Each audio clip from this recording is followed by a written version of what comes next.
This is Lisa from Mobile Tech Review, and today we're going to look at the latest iPad, the iPad Air, a 10-inch tablet or 9.7-inch that's actually gotten a lot smaller and lighter. Witness the fact I can hold it with one hand. We're going to look at it now. So this is Apple's latest generation iPad. The 5th generation iPad, though, is not called the iPad 5, it's called the iPad Air. Yep, they're mixing the names from different product lines, and it makes us wonder if there's going to be an iPad Pro somewhere in the future. But what's different about it? The first thing you're going to notice, look how narrow the bezels have gotten. The last generation iPad, all previous generation iPads had pretty roomy bezels, and I'll show you the difference right here. Here's the iPad with Retina display. Look at the size of the bezel there, right? Compare it to this. Design language is obviously a lot like the iPad mini, and that carries around to the back of the product too. Take a look. We've got the space gray model here. It's also available in silver with a white front. Again, it looks a lot like the iPad mini, and that's a good thing because this is a more svelte, modern design, and you can see how thin it's gotten too. Right here we have our stereo speakers, the lightning port at the bottom. Controls are really where you'd expect them to be on an iPad. Apple doesn't mess with that too much. We have our volume controls right here. Slider over here can either handle screen rotation, lock, or silent mode if you want to use it for that, and the power button is up top. 3.5mm combo audio jack up top here. Camera on the back, 5 megapixel improved camera. And we have a front camera as well above the display. Now look at the difference in thickness. You can see it here, and footprint. It's gotten even thinner. And notice how it's smaller too, since the bezels have been reduced. In this direction right here, it's obviously smaller as well. And it only weighs 1 pound. The old one was almost 1.5 pounds, making it a heavy 10-inch tablet. And it really was starting to feel like a burden compared to all the Android tablets on the market that were getting lighter and lighter. So we're really glad to see Apple once again reset the register, so to speak, and bring us a 1 pound 10-inch tablet. And that doesn't mean that they cut back on quality either. You still have the lovely glass in the front, the metal on the back. High-class looking product. That much easier to hold and handle and enjoy. So you're reading a book, you're not going to be like, God, this is getting heavy. No, not anymore. Tablet's running iOS 7, as you would expect, just like the new iPhone 5S and iPhone 5C, Apple's latest operating system with a more minimalist looking design. No more skeuomorphism, your calendar doesn't look like a paper calendar anymore, and so on. Fast, responsive, has Apple A7 CPU, just like the iPhone 5S, which is an extremely fast CPU. It's a dual-core CPU. You don't always need quad-core, because this one does as well in benchmarks as a lot of competing quad-core. And it has Power VR SGX graphics inside. Very fast on benchmarks, and we'll take a look at Geekbench 3 and see what it says. And there's our result, which is putting it at the top of the heap among all tablets that you can run Geekbench on, which means Android tablets right now and iOS tablets, and this is a little bit faster even than the iPhone 5S, which is not surprising because the tablets usually are. They have a little more room for thermal dissipation, so they can be run a little bit faster without the product getting too hot. Clock speed, Apple's keeping us in the dark about that. The iPhone 5S is 1.3 gigahertz. I would expect that this is at least that, if not more. For our SunSpider JavaScript test, you can see the result right here. 380.7 milliseconds, very fast. Getting as fast as some Windows machines, in fact, for rendering JavaScript inside a web browser. Programs, of course, launch quickly, and we're going to take a look at some games because those are generally the most demanding of the tablet to see how they play. This is a 64-bit CPU. Right now, there's not a whole lot of 64-bit software out there, but in the future, we expect to see that. Will that make a huge performance improvement? I don't know so much, but it's going to allow it to address more RAM in the future, which is an interesting prospect. iOS typically doesn't consume a whole lot of RAM. The operating system is very streamlined, and so are the applications that run on top of it. In terms of software with this guy, besides iOS 7, you also get the iLife and iWork suite for free. They're available as free downloads. That means GarageBand, iPhoto, iMovie, iWork, which is Pages, Keynote, and the spreadsheet that Apple makes.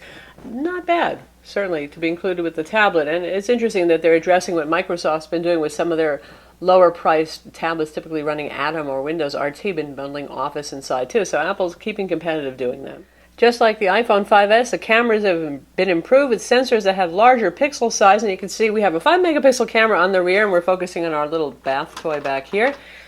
HDR mode on and off. Simple UI is always typical of Apple. Your camera switching option right there. There's your shutter button. Tap to focus over here, and you can choose between photo, video, and square photo mode over here, just by sliding between them. And we're going to stick with photo. Can focus pretty close. That bath toy is pretty close. Quick picture taking. You know how tablet cameras go. They're very rarely fantastic, but this isn't bad at all. Good color, actually, and a pretty sharp detail. Probably be pleasing enough to most folks. And if we switch to video mode, take an exciting picture of our bath toy going across the screen right there. And play that. Exciting picture of our bath toy going across the screen right there. There it is, 1080p video. Front camera is also improved, 1.2 megapixel for photos, 720p video. Bigger pixels means more light, means you look better when you're doing FaceTime or Skype video chat. Rear camera on our tablet has autofocus, face detection, backside illumination, a 5-element lens, f2.4 aperture, so pretty wide, pretty good for letting in low light. The front camera has face detection as well, and a backside illuminated sensor also. Geotagging is optional. If you want to turn that on, you can turn that on. As ever, this has a Retina display, 9.7 inches. That's a resolution of 2048 by 1536. That's 264 ppi for those of you who keep track of such things. So one of the sharper, prettier, more color-accurate displays on the market among tablets. Now, granted, there are tablets with even higher resolution, starting with the Nexus 10, but still, it's just hard to beat the iPad display. And even the Samsung Galaxy Note 10.1, the 2014 edition, also has higher resolution, slightly larger display, so pixel density is not quite equivalent in comparison there, but still, color accuracy here, really good. Obviously, there's some glare, there's some reflection. You can see it on the bezel right there. You can see our camera flopping back and forth. It is a glossy display, supposedly fingerprint resistant. And we've got the Metropolitan Museum HD Art app up here, so we can see some pretty pictures and see how they look. And the detail is just lovely on these, and it's downloading these off the web right now. And the color accuracy, if you're familiar with these works of art, is very good.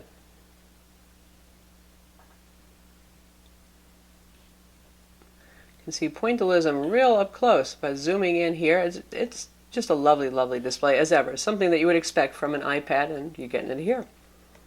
Viewing angles are also wide. IPS display, other than the glare it's going to pick up by moving it around. Nice and wide.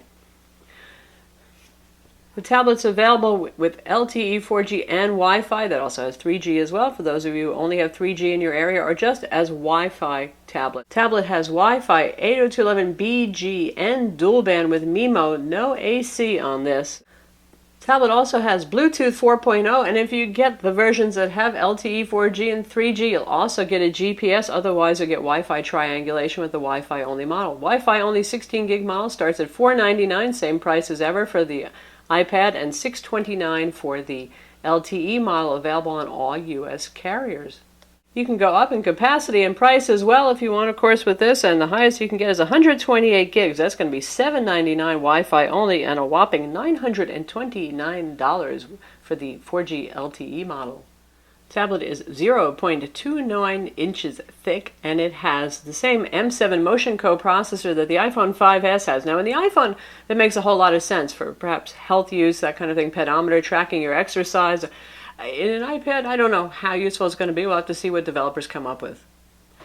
Despite rumors, this does not have a fingerprint sensor. Our home button is just that, just a standard home button right here. Now, the outgoing iPad 4 iPad with Retina display was certainly not slow by any means, though this one is even faster. And we're going to try it a couple of games, because that's just about the most taxing thing you can do with a tablet. So we're testing out the new Dead Trigger 2 game, and you can hear how the speakers are doing as well. Certainly fluid and fast. Nice graphics in this game, too. Very, very responsive.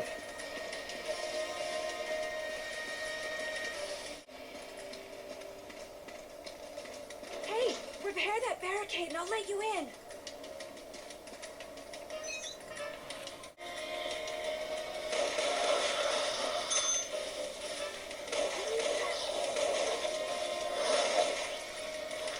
So the game plays just fine.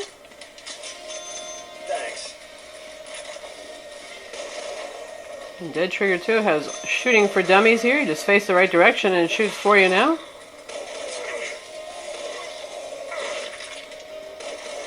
Hell yeah! So it plays beautifully, nice graphics. It's all good. As ever, the iPad remains a premier gaming device, awesome game selection of Tier 1 games. And now we're trying out Nova 3, which is also graphically very impressive and demanding game. Just crash landed from off-world. What the hell are Volturites doing on Earth?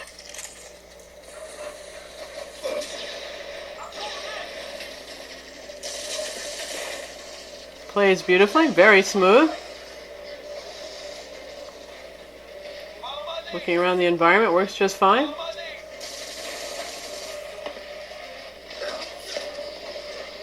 Excellent experience.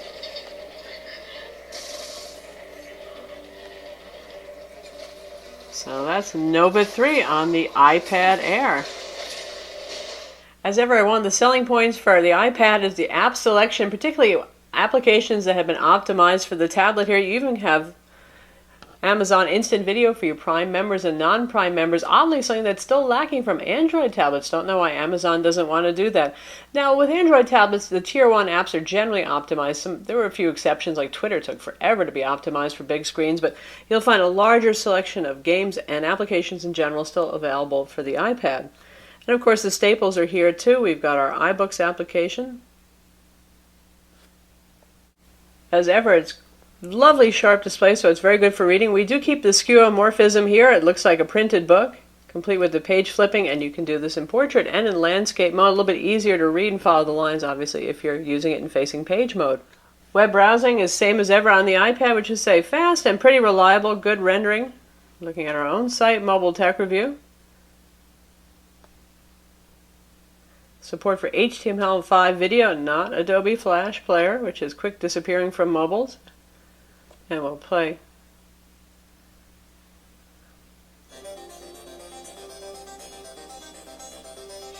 Video for you here of the 13-inch MacBook Pro.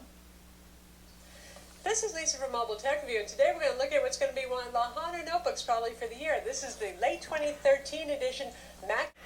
So as ever, you get the idea. Really, this has all the features of the iPad with Retina display, the iPad 4. It's just in a thinner and lighter package. We won't go over every feature because pretty much you're looking at the same solid stuff that the last iPad had, just more compelling in a lighter package. Again, better for competing with Android tablets that have been getting thinner and lighter. Interestingly, though this got almost a half a pound lighter and much thinner, battery life hasn't suffered. Apple claims that's because the A7 CPU is so power efficient, and goodness only knows, but it's got a 32.4 watt hour rechargeable lithium ion inside, obviously sealed inside, and they claim it's good for the same 10 hours as the outgoing iPad.